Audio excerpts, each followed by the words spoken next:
I'm making this video because I want to explain something that I've kind of been thinking about for a couple days, and I think the thought has finally fully processed. But I'll start with talking about how the past week has just been very long, and whenever I have been praying, I've just been telling God, like, I need to feel you. Jesus, I don't feel your presence in this. I don't feel your support. Like, I keep calling out to you and I don't know where you are. You're missing from this. And Friday morning, I got into my car and I looked on my dashboard, and there was like one of those little Jesuses sitting there. And I don't own these, so it wouldn't have just been one of mine, and I don't know anyone who does have them right now. But I just saw it there, and in that moment I didn't care if like one of my family members put it there or if it just appeared out of nowhere. It just felt like, Julia, I'm with you. Sometimes you're not gonna feel me being with you because of where you're at. But just know that right by your side is where I'm at. And I didn't know how long the little Jesus guy had been there either. And it's silly. Like, it's just a little tiny toy, but it was really impactful. And I've just been thinking about Thomas a lot. And how he didn't believe that Jesus was raised from the dead. And I think about the other believers at the time who believed that Jesus was raised from the dead even though they hadn't seen him. They believed this because of the prophecies about him, because of hearing about it from other people, because of the evidence of him being raised from the dead, him no longer being in the tomb, the testimonies about it. And they never saw him face to face, but they believed that Jesus rose from the dead. But Thomas, one of the 12 disciples who spent countless hours with Jesus, didn't believe.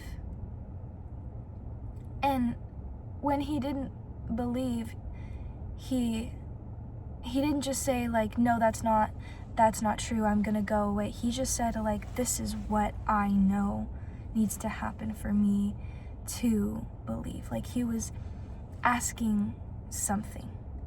I need to see the holes in his hands and feel the wound in his side to believe that that is my Jesus.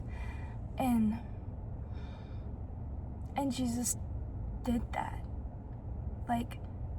Sometimes I get so caught up in my guilt and my shame around my doubt. When I am not feeling God there, I just feel like I'm doing something wrong and I don't deserve to ask God to show up at all, especially in any specific way.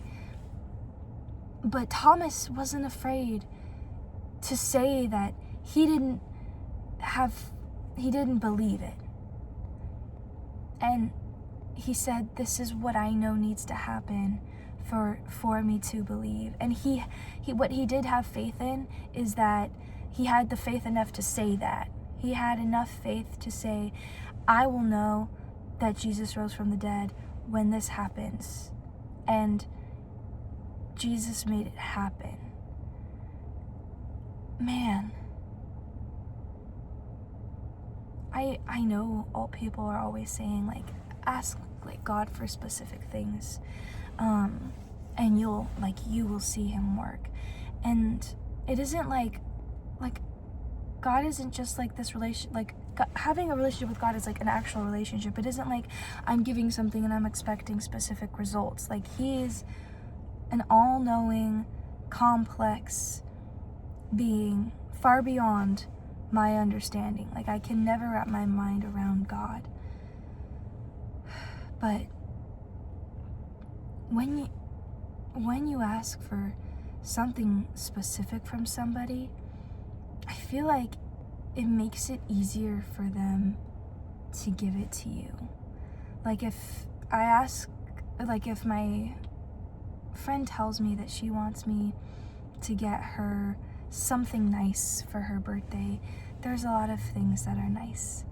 But if she says, hey, I really need shampoo, like, now that's specific.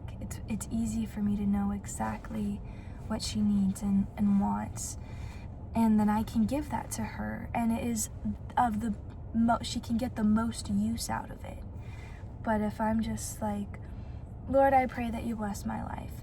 Now, God knows the intentions of my heart. He knows what I want, but he usually gives us things when we ask for them specifically. So if it's like, Lord, I asked you to bless my life, why are all these things going wrong? What exactly does a blessing mean? What is a blessing to you?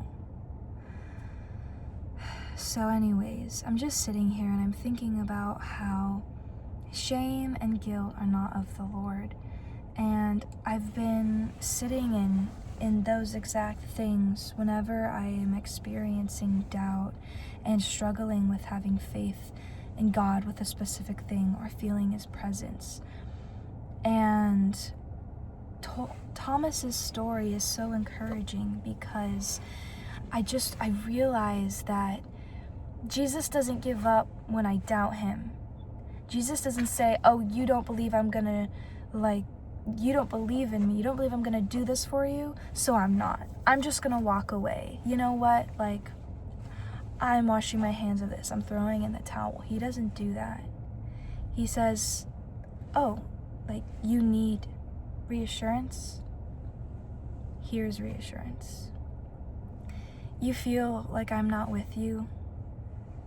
Here's a little reminder, a physical reminder that I am. God cares a lot, and that's really cool, and I'm never gonna get over it.